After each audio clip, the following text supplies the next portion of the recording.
Hola, buenos días. Bueno, primero agradecer a Isadia y a la Asociación de Huntington el haber organizado y promovido esta reunión. Yo soy la intervención más corta. A la hora de la verdad os voy a comentar cosas que ya sabéis porque estáis viviendo la enfermedad en primera persona. Yo me llamo Silvia y trabajo aquí como neuróloga en el hospital. A ver si me aclaro. Sí. Bueno, sabéis que el día de la enfermedad de Huntington es en noviembre, pero qué mejor mes que este, que es el mes de la concienciación de la enfermedad para haber hecho un evento como este, ¿vale? Entonces, cuando nos planteamos la enfermedad de Huntington, cuando yo intento explicárselo a los residentes o cuando lo hablamos entre nosotros, yo pregunto, ¿no? ¿Cuáles son los puntos que hacen que esta enfermedad tenga un gran impacto a nivel familiar y social, ¿no? ¿Qué es lo que nos puede diferenciar a lo mejor de otra neurodegenerativa como el Parkinson? Pues yo creo que son principalmente estos aspectos que luego comentaré un poquito más. Uno, es una enfermedad rara. Dos, una enfermedad hereditaria. Y tres, neurodegenerativa, que afecta principalmente a una población de 30 a 50 años, es decir, una población activa, ¿vale? Con síntomas neurológicos, como sabéis, psicológicos, psiquiátricos, conductuales y cognitivas. Entonces, lo de enfermedad rara, los que estáis aquí, insisto, yo creo que a lo mejor esta charla la podríamos ahorrar porque ya lo tenéis conocido, pero rara no significa que no sé lo que tengo, sino rara significa poco prevalente, ¿vale? Hablamos de una enfermedad rara cuando la prevalencia es de 5 a 10 casos por 10.000 habitantes. Diremos, ¿no es mucho? Bueno, no es mucho, sí que es. En España 4.000 personas tienen la enfermedad de Huntington y es la enfermedad neurodegenerativa genética más frecuente, ¿vale? O sea que es rara en tanto prevalencia, pero afecta a un porcentaje muy importante de pacientes, ¿vale? ¿Y cuál es la consecuencia? ¿Qué impacto tiene esto en la enfermedad y a nivel social y familiar? Pues al ser una enfermedad poco prevalente, pues tenemos un mayor estigma social. ¿Por qué? Porque no se conoce. Entonces, la población no conoce esta enfermedad y es más frecuente o más posible que al ser menos conocida sea menos, que es menos aceptada o menos entendida, ¿vale? Y luego aparte el estigma que yo hablo del estigma terapéutico, al ser una enfermedad con menos pacientes es más difícil hacer investigación o valorar fármacos, eso por un lado, y luego que hasta hace poco, como decía Eva, pues a lo mejor la industria venía un poco detrás, ¿no? Ahora afortunadamente eso ha cambiado y hay mucha investigación, pero sí que es cierto que es más difícil a lo mejor hacer estudios porque la población es menor versus, por ejemplo, una enfermedad de Parkinson. El segundo punto que creo que es fundamental para el impacto negativo de la enfermedad es que es una enfermedad hereditaria. Hereditaria es una enfermedad familiar, es decir, una familia vamos a tener 1, 2, 3, 4 pacientes afectos. Por tanto, implica, afecta y mueve a toda una familia, ¿vale? Toda una estructura familiar que está afectada, ¿vale? Sabéis que es una enfermedad genética, esto que ya conocéis, de la extensión del trinucleótido CAG.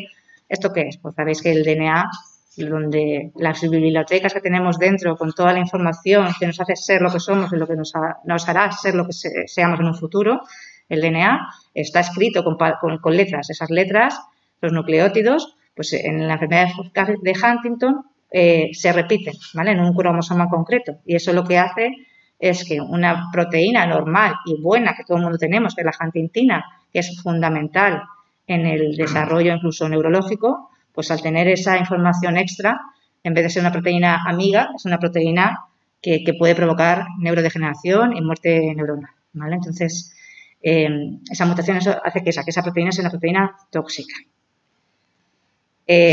Sabéis que la enfermedad es autosómica dominante con penetrancia completa. ¿Qué significa esto? Pues uno recibe genes de la madre y del padre. Pues una enfermedad dominante es que solamente teniendo un gen mutado, o sea, solamente con el padre o la madre nos haya transmitido esa enfermedad, ya somos portadores y la vamos a desarrollar.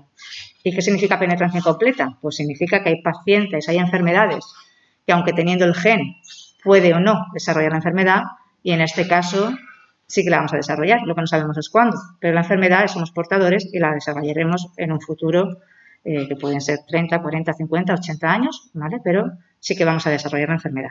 Ese es otro punto a mi parecer, fundamental en el impacto negativo de la enfermedad. ¿Sabéis? Esto es lo que os decía, a ver, lo de la proteína, ¿vale? Conforme esto se va multiplicando, pues tenemos una mayor proteína, una proteína más patológica, por decirlo así, y sabéis que dependiendo de la cantidad de esas letras que se hayan multiplicado, pues podemos tener pacientes que a lo mejor todavía tienen un rango patológico o, en este caso, casi, pero no llegan a ser patológico y pueden o no desarrollar la enfermedad, y pacientes en los que sí que vamos a desarrollar la enfermedad y dependiendo del número de esas replicaciones, de ese exceso de letras, pues pueden aparecer en edad adulta o en edad juvenil.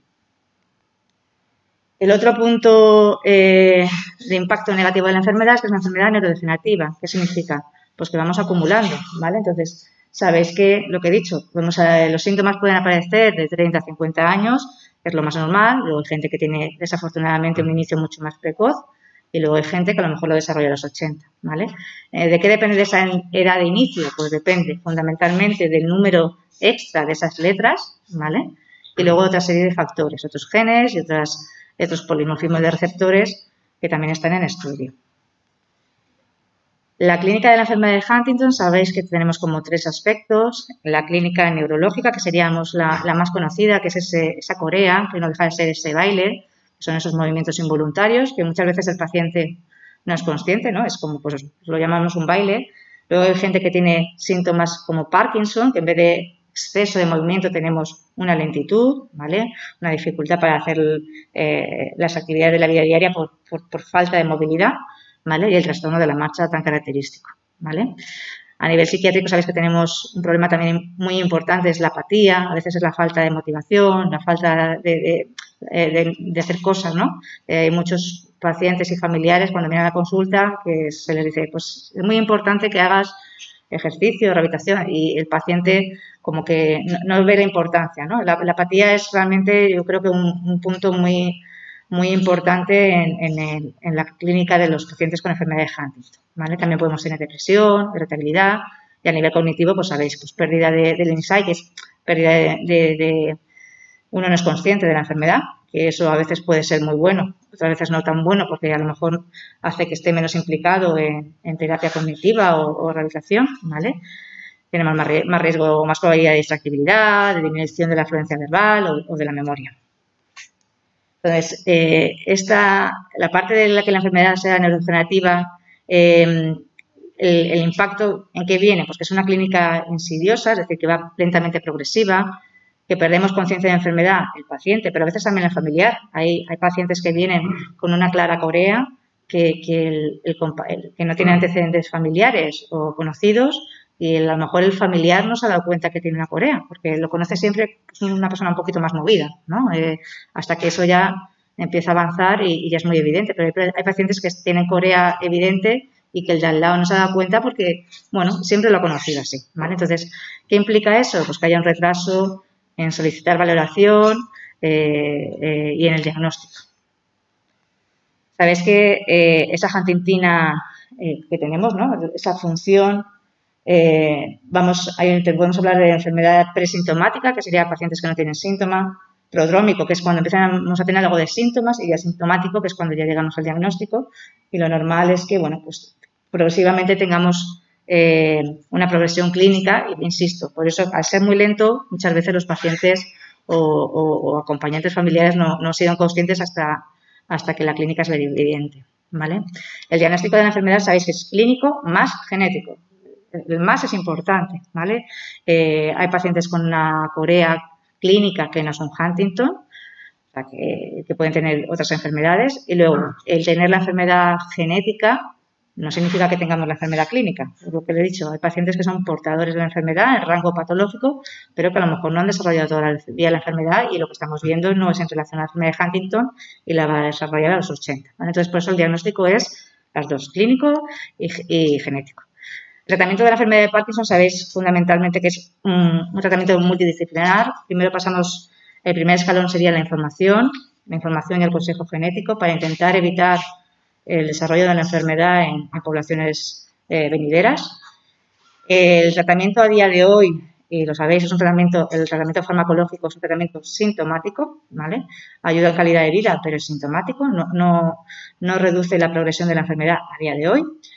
Y lo que tenemos el tratamiento no farmacológico, que hay que ser muy insistentes en este tipo de tratamientos, que es la rehabilitación, la estimulación cognitiva, porque eso sí que hace que los pacientes se mantengan más tiempo mejor. Entonces, no solamente es tomar la pastilla, sino es estar implicados, estar activos, y en eso la asociación creo que juega un papel fundamental. Bueno, por lo que decía, el tratamiento multidisciplinar, que incluye el tratamiento farmacológico, un neurólogo, el psicólogo, el psiquiatra, el soporte nutricional, la rehabilitación, el fisio, el logopeda, el tratamiento, terapia ocupacional, el trabajo social, los grupos de apoyo. ¿Qué pasa? Que muchas veces desafortunadamente, a nivel hospitalario, no tenemos la oportunidad de ofertar todo esto a una familia o a un paciente que viene con el diagnóstico de enfermedad de Huntington, ¿vale? Podemos ir haciendo parches, cogemos al nutricionista, pero en pocos hospitales a día de hoy está montada lo que es el equipo en global, ¿vale? Insisto, en este caso las asociaciones, en este caso la de Huntington, pues juegan un papel fundamental. Esto que decíamos que era como los puntos más negativos de la enfermedad, ¿no? Lo que nos hace que sea una enfermedad con gran impacto, pues bueno, también lo que tenemos que pensar que puede ser una oportunidad, ¿no? A ver la luz. ¿Por qué? Porque al ser una enfermedad monogénica, es decir, que solamente hay un gen implicado y en el que hay una penetrancia completa, es decir, en que todos los pacientes van a desarrollar la enfermedad, nos abre la oportunidad en que en el momento en el que haya tratamientos curativos preventivos podemos aplicarlos en pacientes presintomáticos, ¿vale? Y eso, por ejemplo, en una enfermedad de Parkinson no puede ser, porque las enfermedades de Parkinson genéticas no todos desarrollan una enfermedad, no vas a tratar a una persona toda la vida cuando a lo mejor no la iba a desarrollar, ¿vale? Entonces, esta parte que es lo malo de la enfermedad puede llegar a ser lo bueno cuando consigamos tratamientos preventivos curativos. Sabéis que en la medicación del tratamiento de la enfermedad de Huntington como modificador de la enfermedad hay muchos en investigación. Hay muchos que se centran sobre la huntingtina, la proteína está mutada, y otros sobre las cascadas que desarrolla esa proteína mutada, ¿vale? Entonces, sobre la huntingtina sabéis que hay muchos estudios, desafortunadamente hay algunos que salen como que son negativos, ¿no? El Tomersen que todos habíamos puesto muchas esperanzas y luego se paró, pero que van a volver a utilizar. El problema es, a veces es de metodología, pero bueno, la vía es intentar reducir la cantidad de huntingtina mutada. No toda la huntingtina, porque he dicho que la huntingtina es buena, o sea, no es mala, el problema es la mutada, ¿vale? Entonces, bueno, sabéis que hay mucho en investigación, tratamientos que son a nivel de punción lumbar, otros que son intracerebrales, incluso hay algunos en estudio orales, o sea que esto afortunadamente se está moviendo y cada vez se mueve más. Aparte de esto, que yo creo que será la vía futura, pero igual es más lejana, también es muy importante estas segundas vías, estas segundas cascadas. Y sabéis que hay esa huntingtina mutada puede afectar en procesos de envejecimiento prematuro de las neuronas, aumentar la inflamación neuronal, aumentar la muerte neuronal de neuronas a lo mejor no afectadas, y en este sentido, pues fármacos que utilizamos para otras cosas se están investigando para intentar valorar si eso reduce la progresión de la enfermedad. Sabéis que está, pues en la FE se está haciendo el estudio de la metformina, que estamos participando también nosotros aquí, o por ejemplo en Madrid están valorando la tiamina, que es una vitamina, para ver si eso reduce la enfermedad, y son fármacos que ya tenemos. No es como los de la huntingtina, que serán en el futuro, pero hay que investigarlos, probarlos, hacerlos, comercializarlos. Estos son fármacos que ya tenemos aquí, que bueno, que es una esperanza más cercana, ¿vale? Entonces, yo creo que lo importante es la información a nivel poblacional y a nivel sanitaria, una mayor colaboración entre pacientes, el sistema sanitario y la investigación, y con todo eso yo creo que tenemos por delante un futuro prometedor. Y ya está, esto era lo que tenía que decir. Gracias por la